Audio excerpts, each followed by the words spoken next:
Hey there, y'all. I'm Steffi Steph. I'm Bobby. We are Between Two Teeth. And Between Two Teeth today, we have Dr. Roger Levin. We are at the SmileCon 2022 Shout out. ADA annual session. Let's do something different. This is going to be our first kind of mini book review. And I don't know, we'll call it a book review. We're going to talk about a book. It's called How to Die with Zero. I forget the author. One of the things where I'm at right now, I'm going to let you guys dive into this book as well. When you're in dental school, or at least when I was in dental school in high school, I always picked destinations very well. I wanted to be a dentist. I wanted to be a periodontist. I want to make an A on this exam. But I was talking to someone recently about this. The reason I'm struggling right now is because the older you get in life, you don't pick destinations anymore. You pick the journeys. And if you can pick journeys, it's a lot easier. See, I think that's a struggle. I don't think most people pick the destination. We'll talk about or at least they pick the destination, but they don't concentrate on let's dive into this. So guys, what are you guys learning in this book? We finished it. You want to go first? No, you go first. Okay. So How to Die with Zero. Basically, the premise Never mind, is... I didn't read it at all. It's like, it was a touch of time. No, I just finished it. It's like, don't have at the end of your life, you have a pile of money that you've saved up and you never had a chance to spend it, to utilize it. It means you worked. The grasshopper and the ant example. The grasshopper and the ant, yes. And, you don't want to be in that position. Now, it's also somewhat threading a needle because you don't want to outlive your money. Right. And that's something that everyone's always kind of mindful of. And you, with your financial knowledge, what's your take on that? Okay, so first of all, and this is not a disclaimer, but Bob and I and Steph would agree, you have to have a good financial advisor. Get a financial plan. Even if you're a young dentist and in debt, and you say, oh, I don't need a financial plan, I have debt. Right. Get a plan on how to reduce debt, eliminate debt, and get a financial plan.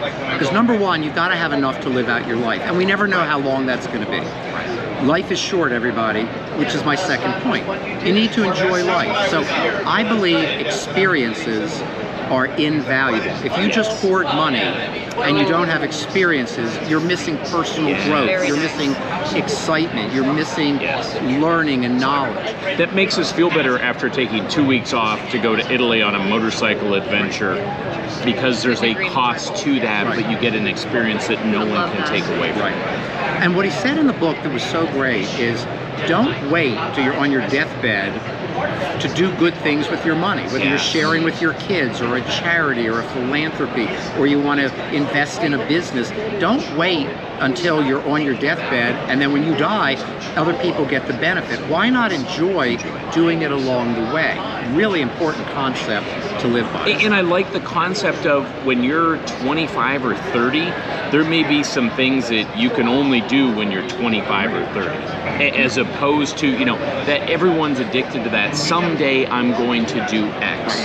And then before you turn around, you're 75 and you're like, well, I can't do that. I can't do the ski trip. I can't do the motorcycle adventure. When we talk about learning from others, we learn from our own failures, and I can also learn if other people I see are struggling with something.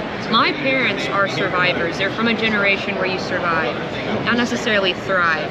And one thing I'm learning from them right now is that they have waited. They have waited to do a lot of these things as far as travel is concerned.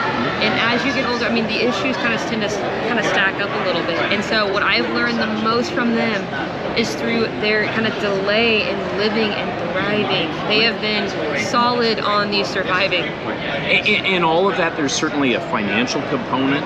There is a healthy lifestyle component as far as longevity, food and movement and sleep and stress management, social connections, all sorts of things come into longevity.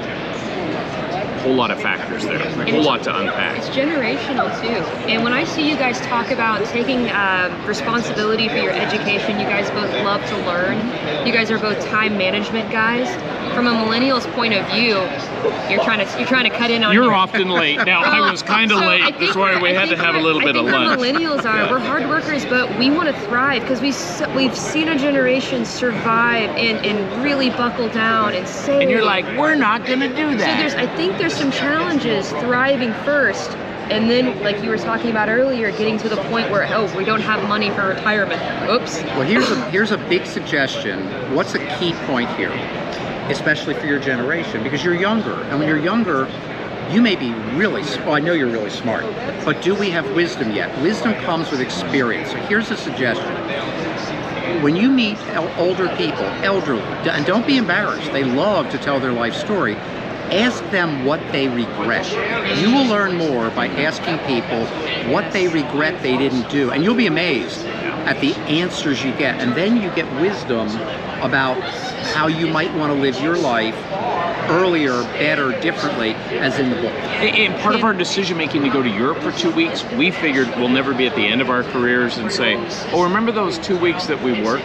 And can I ask? Instead of the Italy trip. Can I ask both of you guys a really tough question? No. Feel free to say no. I don't feel comfortable. I love tough questions. Okay. So, and I'll kind of lay the groundwork. One of my biggest regrets was not playing a sport I loved in college, but I followed the money.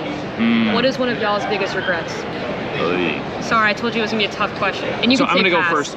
Early on, I spent too much time and energy on my career and not enough on family. Oh, okay. I think mine would be not being as focused when I was building the company. You know, Levin Group is a consulting firm, and we were doing, you know, when you're first starting out as an entrepreneur, you do whatever you do to make the company successful. I would have eliminated certain things we did earlier and hyper-focused on things that we did best and I enjoyed. And it's not a regret as in miserable. You know, we've gotten here. You're successful. Our company's 38 years old. But I think focus. I think paring down to your biggest focus earlier for me would have been a regret. And by the way, I have one more comment. A lot of people love to say they have no regrets. They're all lying. Exactly. Now you sound like Brene Brown. Well, and I love all of that.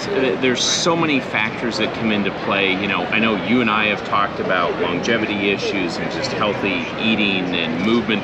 We had Dr. George Shepley who joined us yesterday in the podcast that talked about yoga, movement, stretching for him extended his career, and just things that we need to be mindful of. Sometimes if you wait too long, you can't make up for lost time. Absolutely. I'm addicted to time management. It's a blessing and an absolute curse for me. It makes it difficult for me to enjoy the journey a lot of times. Well, are you confusing time management with goal achievement? Because time management turns me on. I love to be on time. I've got an atomic... You should get that as a bumper sticker. Yeah. We're going to have to get it between two bumper stickers. I bet I'm the only person you're going to talk to today that has an atomic or clock. ever. Yeah. Has an atomic clock in his office. Okay. If I'm calling Bob, I love to hit the button at 12:01. That's awesome. But time management is about productivity. Missing the journey is you're so focused on the endpoint goal that you don't enjoy the actions along the way. Have you read the book 4,000 Weeks? Yes. I'm in that one right now, and I love time. Interesting talk on time and how our time is limited. One of my takeaways from being in Rome, memento mori. Remember, we're all going. Remember, you're going to die. That comes out of Stoic philosophy, which I'm a amateur personal student of.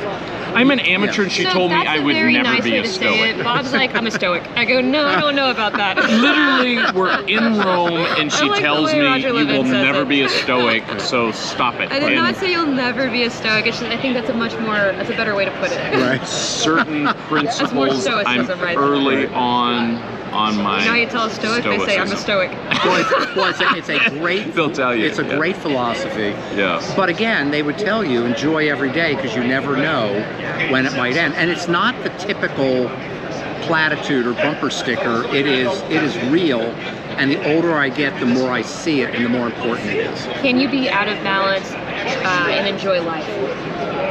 Oh sure, for a while. Yeah. You can eat yourself to death, drink yourself to death, eat poorly, you can be physically out of balance until you get sick. You can be financially out of balance until there's no more money coming in. You can be I believe that the fundamental of life is relationships. You can ignore relationships and be very happy until you don't have any. So everything works until it doesn't. I love that. That's a great way to end. Please hit the subscribe button if you like what we're talking about. Thank you.